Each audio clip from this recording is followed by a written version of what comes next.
Hello guys, back to my channel. কেমন আছো সকলে? আশা করি খুবই ভালো আছো, আমিও ভালো আছি। আজকে দেখাতে যাচ্ছি তোমাদেরকে মায়াপুর ইসকন মন্দিরের ভিতরটা। তাহলে ভিডিওটা পুরো দেখতে হলে আমার ভিডিওর সঙ্গে শেষ অবধি থাকতে হবে এবং চ্যানেলটাকে সাবস্ক্রাইব করতে হবে, সুন্দরভাবে একটা লাইক এবং কমেন্ট করে যেতে হবে।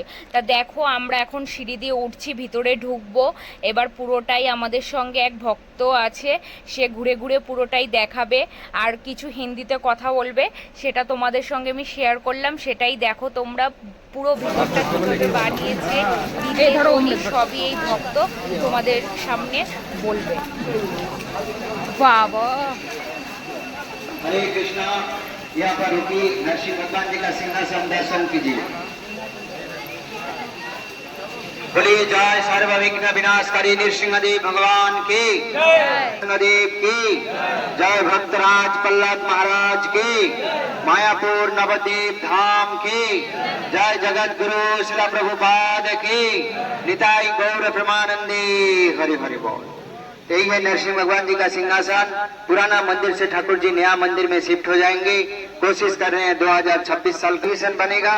एंड सेकेंड फ्लोर में राउंड में जितना पिलर है, प्रत्येक पिलर के ऊपर मुख्य मुख्य देव देवी खड़े रहेंगे, जैसे कि ब्रह्मा जी, शिव जी, मनु महाराज, नंद, सुनंद, लक्ष्मी देवी, गरुड़ देव, इंद्रदेव, समस्त देवतागण ऊपर से खड़े होकर स्तव स्तुति कर रहे हैं, प्रार्थना कर रहे हैं।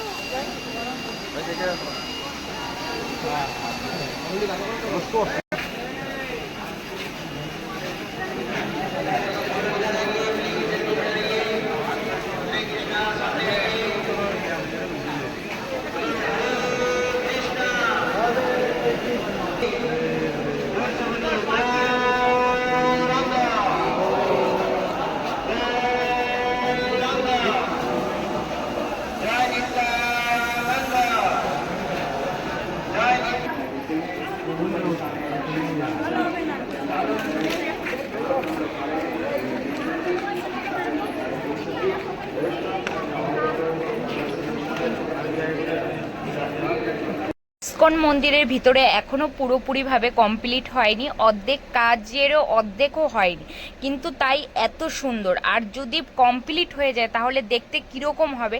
এই উপরেই ঝাড়বাতিটা দেখছো, এখানে একটা না অনেকগুলোই ঝাড়বাতি আছে, কিন্তু এগুলো কিসের তৈরি বলতে পারবো না। এখানে নাকি কোনো রং কোনো কিছু দিয়ে তৈরি হয়নি, কিন্তু এখানে সব বিভিন্ন রকমের পাথর দিয়ে তৈরি হয়েছে। বিভিন্ন দেশ বিদেশ থেকে এই ইসকন মন্দিরের জন্য বিভিন্ন রকমের পাথর এসছে। এক একটা পাথর নাকি গরমের সময় এতটা ঠান্ডা থাকবে যে কোনো সময় এই ইসকন মন্দিরের ভিতরে কোনো সময় গরম হবে না। তাহলে আমার ভিডিও কেমন লাগলো প্লিজ আমাকে কমেন্ট করে জানিও। আর আশা করি আমার চ্যানেলটাকে সাবস্ক্রাইব করবে সবাই। আরও ভিডিও তোমাদের দেখানোর জন্য আমি তৈরি করছি। এই মন্দিরের ভিতরে ঢোকার জন্য আমাদের মাথা পিছু 50 টাকা করে নিয়েছিল।